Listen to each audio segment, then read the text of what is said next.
தினம் ஒரு ஸ்தோத்திர பலிகள். மோசேயின் வேண்டுதலை கேட்டருளினவரே ஸ்தோத்திரம்.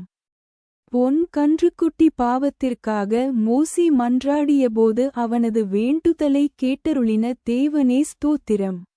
மோசே தன் தேவனாகிய கர்த்தரை நோக்கி, கர்த்தாவே, தேவரீர் மகா பலத்தினாலும் வல்லமையுள்ள கையினாலும் எகிப்து தேசத்திலிருந்து புறப்படப்பண்ணின உம்முடைய ஜனங்களுக்கு விரோதமாக உம்முடைய கோபம் பற்றியெறிவதென்ன? மலைகளில் அவர்களைக் கொன்று போடவும், பூமியின்மேல் ராதபடிக்கு அவர்களை நிர்மூலமாக்கவும், அவர்களுக்குத் தீங்கு செய்யும் பொருட்டே அவர்களைப் புறப்படப்பண்ணினார் என்று எகிப்தியர் சொல்லுவானேன்?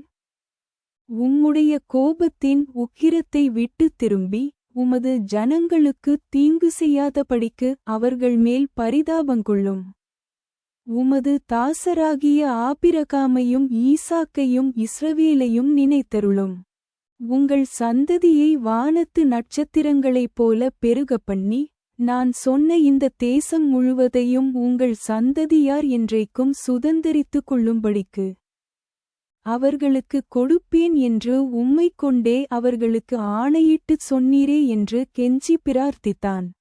அப்பொழுது கர்த்தர் தமது ஜனங்களுக்குச் செய்ய நினைத்த தீங்கைச் செய்யாதபடிக்கு பரிதாபங்கொண்டார். யாத்திராகமம் 32:11-14 வரை.